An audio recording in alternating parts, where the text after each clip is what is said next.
Keeping a close watch over them is their 9-man Secret Service detail. The Secret Service main objective is definitely to protect the president. They're not there to investigate, they're not there to necessarily go after an assassin or assassins or to foil a plot. Their whole raison d'etre is to cover and evacuate the president. Head of security for the trip is veteran agent Roy Kellerman. This is his first time in charge. He came from Detroit, Michigan, and he rose quickly through the ranks. He had a funny nickname. They called him Gabby. The reason why I called him Gabby was the exact opposite. He was very soft-spoken and didn't speak much. The Secret Service would fail dramatically in the coming days. But who else knew of the plot to kill the president?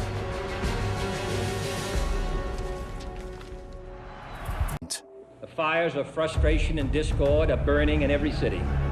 His words divide America. North and south. By giving his famous June '63 speech, he really fanned the flames in the right wing, the kind of people that President Kennedy himself said, well, we're heading to nut country now.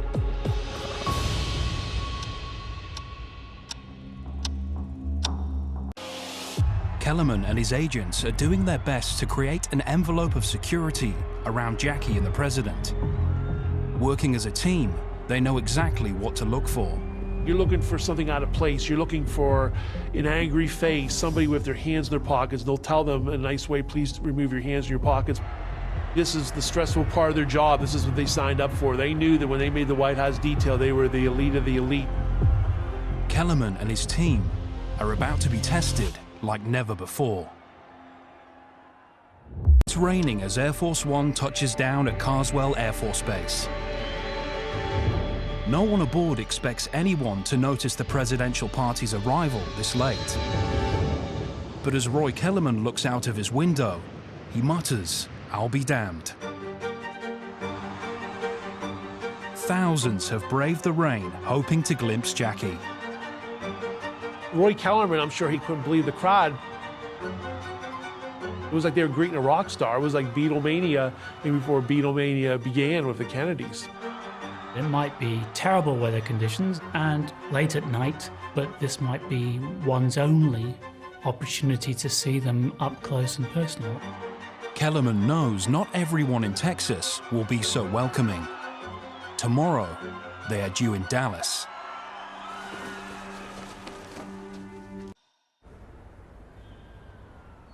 It's the end of a long first day for Secret Service agent Roy Kellerman.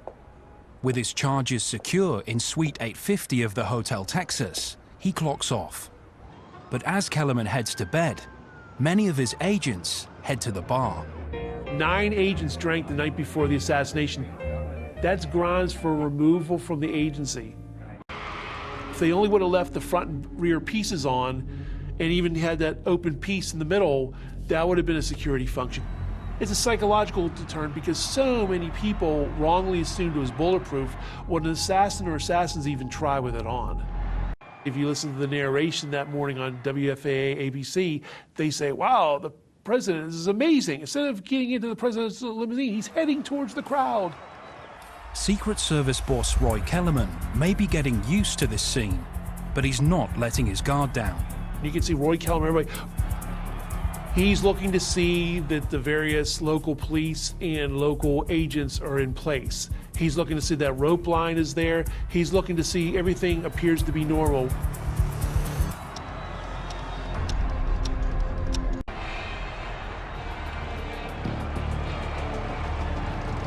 The motorcade stretches for half a mile. You had the presidential limousine. You had the Secret Service fob car. You had the mayor's car. Then you had the vice president car, and you had the Secret Service fob car for him, other various dignitary cars, local congressmen and senators, you had the press and so on.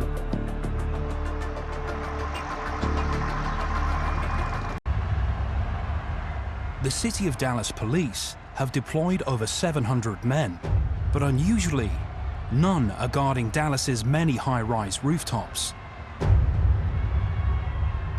The major trip before in Florida, in Tampa, 28 miles, almost 3 times the length of Dallas.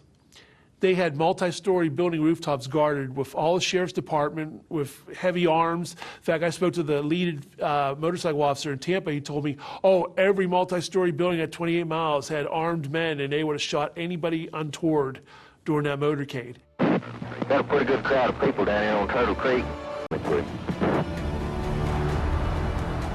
Halfway down Main Street, FBI Special Agent James Hosty watches the motorcade pass by.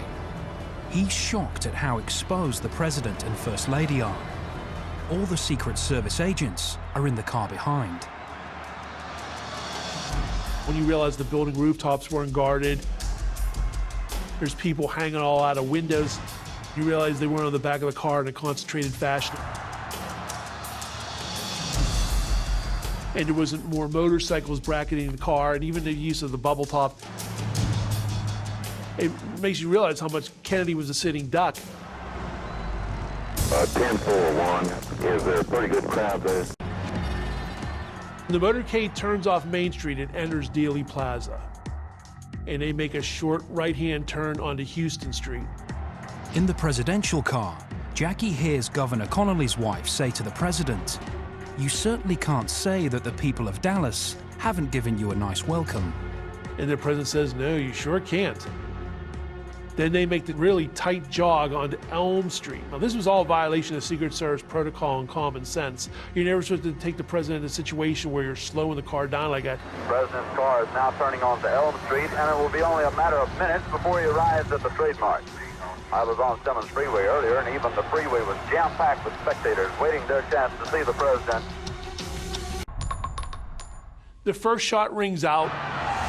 The vast majority of Dealey Plaza witnesses thought it was a firecracker or even a motorcycle backfire. Stand by, please. Something has happened in the motorcade route. Several police officers are rushing up the hill. Something, I repeat, has happened in the motorcade route. Secret Service Agent Kellerman screams into his radio. Lawson, this is Kellerman, we've been hit.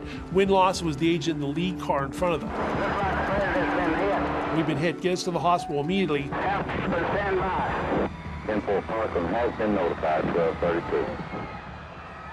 Jackie Kennedy tries to get out of the limousine, her pink suit covered in her husband's blood.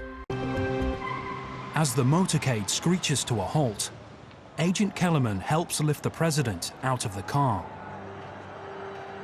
He said JFK's eyes were opened and it looked like all signs of life were gone, although technically he did have a heartbeat and technically he lived for another 20 to 30 minutes. But for all intents and purposes, he was DOA. Suspicion has also been cast on some of those closest to the president, in particular Secret Serviceman Roy Kellerman and his team of agents. They definitely felt like they failed in their mission. They had one job to do, the number one most important job. The life of the president was taken. Although he never spoke about the assassination, Kellerman hinted he thought there was more to the story than just Lee Harvey Oswald. I spoke to his widow, her name was June, and she said that Roy accepted that there was a conspiracy. In fact, when he spoke to the House Select Committee, he says, I'll accept that. It's like, wait, so Roy accepted there was a conspiracy? Yes, he believed there was a conspiracy, but she never got any details from him, nothing.